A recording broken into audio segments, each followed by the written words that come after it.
Бейнеу аудандық ауруханасы 5 жаңа жедел жәрдем көлігімен толықты. Санитарлық автокөліктер заманауи медициналық құралдармен толық жабдықталған.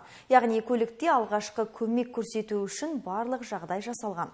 Жасанды тыныс алу, жүрек импульсін тексеруге арналған аппараттар да бар.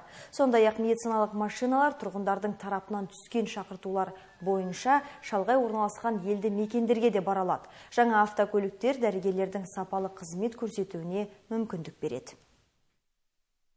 Осының алдында да бірнеше машинаны алып келгенбіз. Енді мынау кезекті. Әлде де алдымызда тағы да бірнеше санитарлық машиналарды дайындап отырмыз.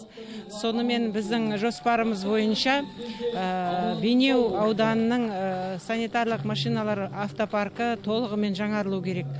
Осының бәрін пайдалана отырып, енді Бейнеу ауданы бұрынғысынан да әлде де жақсартып медициналық көмектің сапасын алға қояды деген есебіміз бар.